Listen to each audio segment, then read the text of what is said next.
It is a doomsday that is foretold in the Mayan calendar, the Chinese oracle of the I Ching, even an internet-based prophetic software program. 2012. A date that is prophesied as the end of the world. But is there any science behind this dire prediction? Could ancient oracles truly predict the future? The answer could affect us all, because history shows a surprisingly good track record for those who say doomsday is almost here.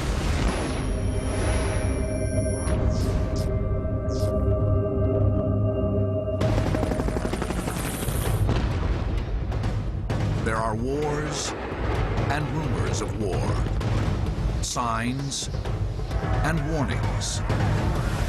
There are disasters, destruction. There are those who say that these are dark times and that these destructive events are not just random.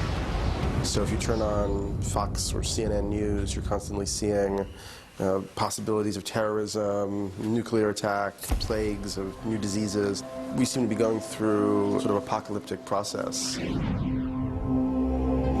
These days were prophesied long ago in the pages of the Bible, the temples of ancient Rome, the pyramids of the ancient Maya, even the World Wide Web. We have a number of prophecies that all seem to imply that something is going to happen in the 21st century. It ties into a number of prophecies made in the Old Testament, these warnings of coming judgment, of a coming doomsday because people are not following the rules of the law. More than one oracle in history points to a single date, a disastrous convergence not far in the future. The Mayans talk about December 21st, 2012 as being the end of this cycle. The ancient Mayans of Central America created a calendar so precise that it could predict lunar eclipses literally thousands of years in the future. Yet the Mayan calendar mysteriously ends on one date, the winter solstice in the year 2012. Is the world going to end in 2012, or is there going to be some kind of major shift in the cycles of history? That remains an open question. And the newest version of the 2012 Doomsday Prophecy comes from an oracle that isn't even human. Its inventors call it the WebBot Project. It began in the late 1990s as a program to predict possible stock futures. Anytime anybody makes an investment, they're at the same time making a prediction about the future. Business consultant George Yore worked with partners and developed a program that uses independent mini-programs called spiders, or agents, to comb the internet for hints of future financial news. The concept behind the WebBots is that massive scans of language will reveal a direct connection to the collective unconscious and a hint of the future. It's almost a window into the universal subconscious mind. However it works, the WebBot's track record is impressive. August 2004, we made a prediction about earthquakes. We predicted 300,000 dead, the water rising, which turned out to be the tsunami in December of 2004. The WebBots also foretold the anthrax attacks in Washington, D.C. in 2001, the massive East Coast power outage of 2003, the destruction of Hurricane Katrina in 2005. But it's the WebBots' prophecies for the future that are most disturbing. If the WebBots are correct, we should see a series of escalations leading to, I don't like to say it, but something like limited nuclear war in 2008, 2009 kind of time frame.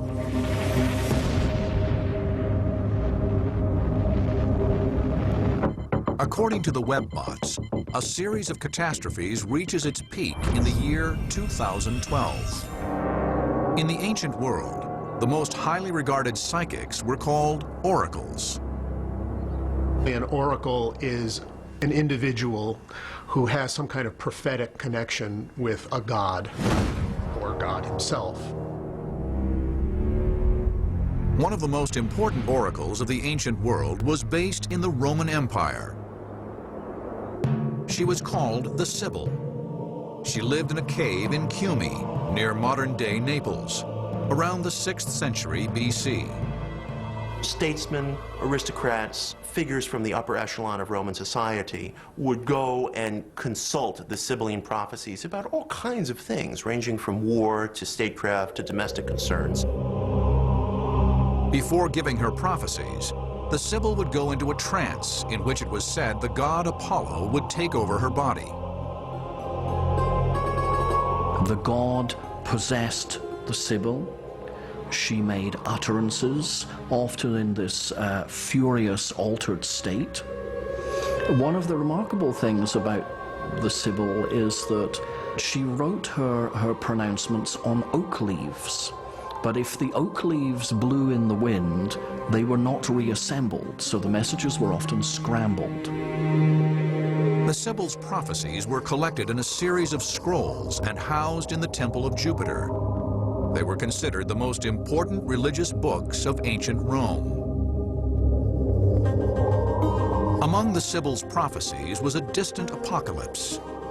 She predicted the world would last for 9 periods of 800 years each.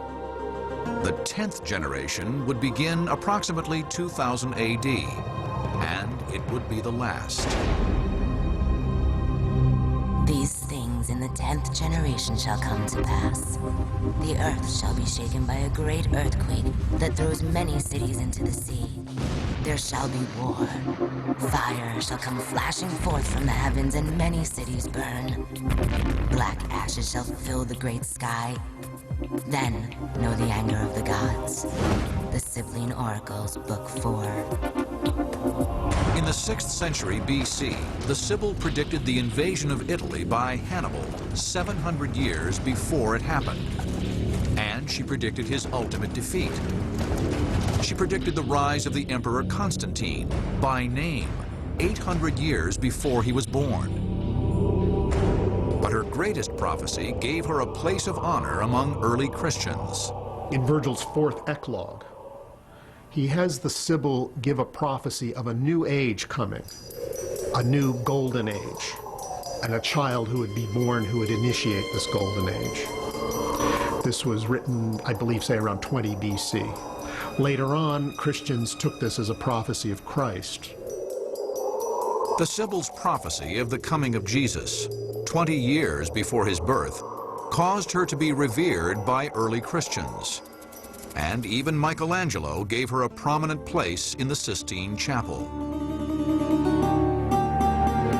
No one knows how the Sibyl saw into the future, but a new archaeological discovery suggests that the source of her prophecy was not God, but gas.